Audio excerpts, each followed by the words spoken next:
I called my husband from the airport and said the words he'd been dying to hear. I agreed to the divorce, but I had one last condition. Come with me to Alaska. One final road trip.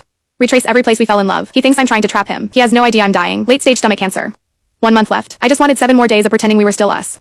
Before I let him go forever, the day I got my late-stage stomach cancer diagnosis, I called Stellan in the airport terminal. Stellan, I agree to the divorce. I don't want anything. My only condition is that you come with me to Alaska, one last time, to retrace the path we walked when we were in love. Stellan was quiet for a long time before his wary voice came through. Irene, what are you up to now? My mind drifted for a second, bitterness rising in my chest. 8 years ago, we loved each other. Now, we could barely stand each other. I'm waiting for you at the security checkpoint in Terminal A, I said. Bring the divorce papers. The flight leaves in 3 hours. This is your only chance to get my signature. If you miss this window, the offer is gone. I hung up, then crumpled the test result, my death sentence, and tossed it in the trash. I pulled out my sunglasses and slipped them on, hiding my red, swollen eyes. Late-stage stomach cancer. Maybe this was my karma for being such a crazy woman. Ever since my cousin, Valentina Holly, joined Stellan's company 2 years ago. He had been working late more often than not. It started with a casual comment. Your cousin's pretty interesting. Then, he couldn't go a day without mentioning her. I fought enraged, even cutting ties with my aunt's family, all for nothing. Valentina got promoted and became Stellan's personal assistant, and Stellan handed me a divorce agreement. 3 days ago, I received the 8th revision of those papers. I completely lost it. I trashed our house while crying and yelling at him. Stellan, you promised you'd love only me forever. Now that you've found someone younger and prettier, you want to go back on your word and abandon me? In your dreams, I won't step aside for her. You have to live, and you have to suffer with me until the very end. You'll never get rid of me. Then fate slapped me in the face, leaving me with just a month to live, so I decided to let go. Since I couldn't bind him to me for another 70 years, I'd cling to him for 7 more days. Stellan arrived at the airport soon after, pushing a suitcase I'd never seen before. It was probably packed by Valentina at the last minute. The moment he spotted me, he rushed over and started snapping at me without a second thought. Irene, can you stop acting on every whim? Do you have any idea how much trouble it was to cancel work at the last minute? When will you ever be reasonable? All that trouble, and he still came, determined to get divorced. My heart ached, but with my sunglasses hiding my expression, I assumed a nonchalant air, folding my arms. I've never been reasonable. Didn't you know? I shot back. You used to love this wild, impulsive side of me. You could have stayed behind. I'm perfectly fine staying married and pestering you for the next 70 years. I wanted to talk calmly with him, but after these 2 years, we'd become nothing but bitter enemies. I couldn't even remember how to speak to him peacefully anymore. Stellan pressed his lips together, as if he found me completely unreasonable. He took a few deep breaths to calm himself, then asked, So, can you give me a reason? Why do we have to go to Alaska before the divorce? I turned away to stare at the planes on the tarmac, trying to keep my voice steady. 8 years ago, you asked for my number on the Alaska highway, saying I was prettier than a columbine blooming on a high ridge. 7 years ago, we watched the golden glow of the sunrise on Mount Foraker together. You told me you loved me and wanted to be with me. 5 years ago, you took me to the Alaska Native Heritage Center and proposed to me. We made a wish together, saying that this life, enough. Stellan suddenly cut me off. Frowning, he stopped, looking down at me with a complicated expression. What's the point of all this? Is this just another tactic to avoid the divorce? I looked at him and gave a bitter smile. Can't you trust me one last time? Have I ever broken a promise to you? My words only made Stellan's expression darker. He was silent for a moment, then looked away, saying awkwardly, I'll go with you. But don't expect nostalgia to change anything. You can remind me of how we loved each other all you want. It won't stop this divorce. The smile on my lips froze for a moment. Then I nodded. I know. As long as you drive with me for 7 days, I'll never bother you again. After another long silence, Stellan glanced at the bag slung over my shoulder and frowned. You're planning to go to Alaska with just a bag? That's ridiculous. We'll buy what we need when we get there.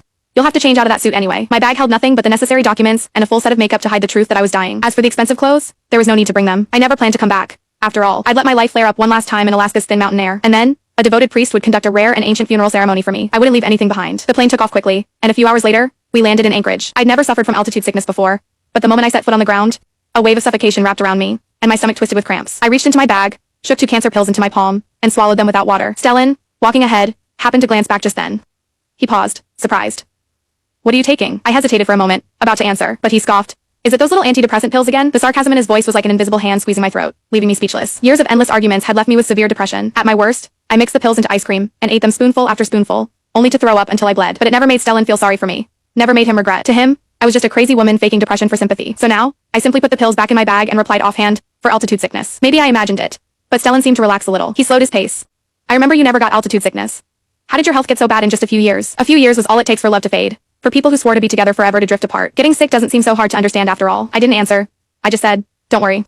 I won't let it mess up our trip. Stellan frowned, but said nothing. We rented a car and changed into more casual clothes. I took off my designer dress and heels, slipped into a simple long skirt and white flats. He traded his tailored suit for a windbreaker and hiking boots. When we looked at each other again, we both seemed lost in thought. For a moment, it felt like we were back at the beginning. Back when he wasn't a cold CEO, and I hadn't been battered by life. We were wild and free, full of reckless energy, loving each other with abandon. Stellan looked at me with a hint of emotion, as if he wanted to say something. A flicker of hope rose in my heart, but then he said, that skirt looks nice on you. Maybe get one for Valentina? Too? It was like a bucket of ice water poured over my head, chilling me to the bone. He seemed to realize what he'd said, frowned, and tried to explain. I cut him off. No need to explain. If you want to buy her one, go ahead. But something this cheap isn't really your style, Mr. Paxton. I didn't want to hear his explanation, just more reminders of how special Valentina was to him. My tone was sharp, and Stellan's face darkened immediately. So I misspoke? And you start up again? I'm here with you. Isn't that enough? Can you stop making a scene? His barrage of questions left me speechless. The curious looks from people around us felt like invisible slaps across my face. I blinked away the sting in my eyes, held back my emotions, and said nothing more. Stellan's voice softened. All right, that was my fault. Just calm down. okay? He paid the bill and left with our stuff. On our first day in Alaska, we parted ways in anger. I stood there for a while, then headed alone to downtown Anchorage. There's a private art gallery downtown, where Stellan and I once bought a painting from the owner, Raphael Maloney, to mark our love. I didn't expect, after all these years, that he'd recognize me right away. Miss Godwin, or should I say Mrs. Paxton? Long time no see. Are you here with Mr. Paxton? I smiled at him. Long time no see. Just call me Miss Godwin. I'm here to ask if you could paint another picture for me. Raphael was surprised, but quickly nodded, with a warm smile. Of course. What would you like? Feeling the ache in my stomach, I paused for a moment and whispered, my portrait for the funeral? Raphael froze, staring at me in disbelief. I felt a little awkward and said, if you think it's bad luck, just pretend I never came. Raphael cut me off immediately.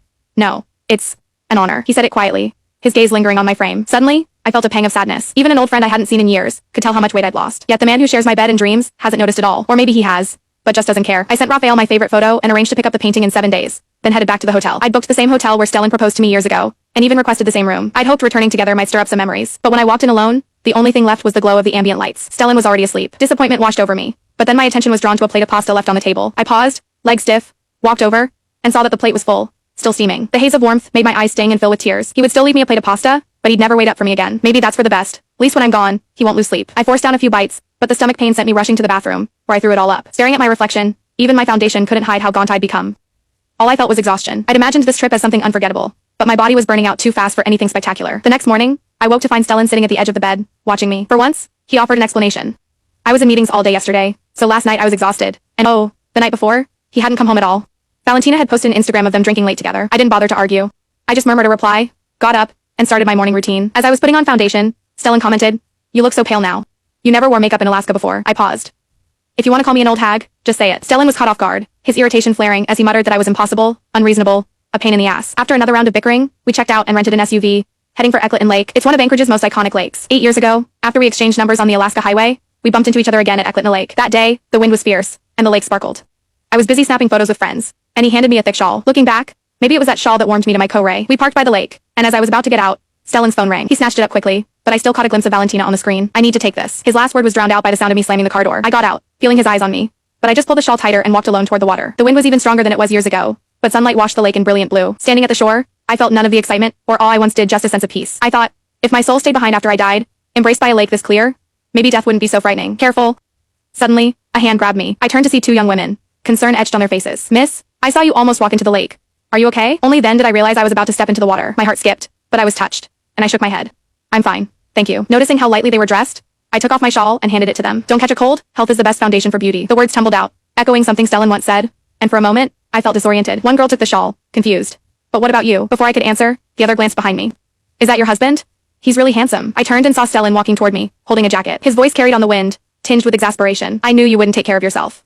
Come put this on. It should have been a tender moment, but it pierced my heart, and my eyes filled with tears. From yesterday's plate of pasta, to today's jacket. Taking care of me had become second nature to him, even if he no longer loved me. He held out the jacket, and I slipped my arms through the sleeves, then hugged his waist. Burying my face in his shoulder, my tears soaked silently through, as I mumbled, Stellan, I really hate you. I hate how your heart always drifts toward whoever is younger and brighter. I hate how you forgot your promises. How you said you loved me, but never loved me enough. Most of all, I hate that I don't even have the strength to keep fighting for you anymore. Stellan stiffened, but for once, he didn't snap at me for being ungrateful. Slowly, he wrapped his arms around me and replied in a low voice, I know. He leaned in, gritting his teeth as he whispered in my ear, sometimes, I hate you too. My eyes burned even more, but somehow I couldn't help laughing. Here we were, holding each other so tightly, hearts pressed together, whispering about how much we hated each other. Behind us, I heard the click of a camera shutter. I stepped out of Stellan's embrace and saw the two girls approaching, smiling as they handed us a Polaroid. You two are so sweet together.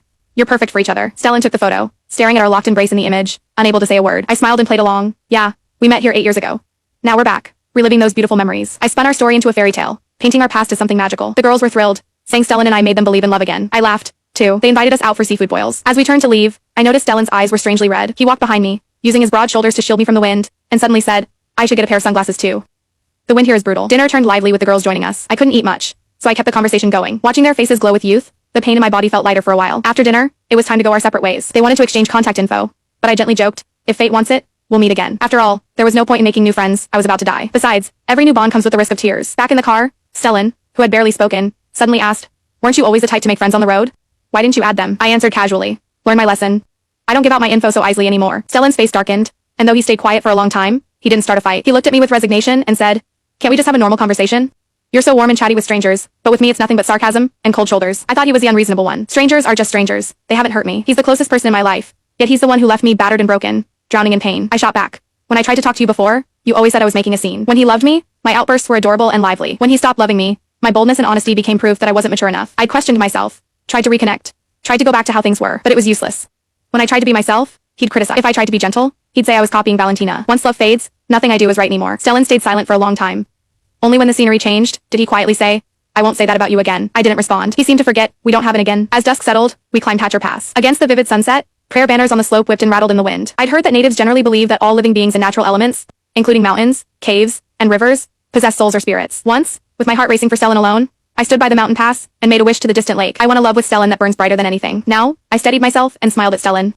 Let's take a picture together. The wind whipped my hair into a mess, and for a moment, he seemed lost in thought. He nodded, found another traveler nearby, and asked for help. As the man counted down, 3, 2, 1, say cheese, Stellan naturally slipped his arm around my shoulders, pulling me close, and silently, in my heart, I whispered, Stellan, may we go our separate ways and never cross paths again in this life or the next. When the picture was done, the man smiled.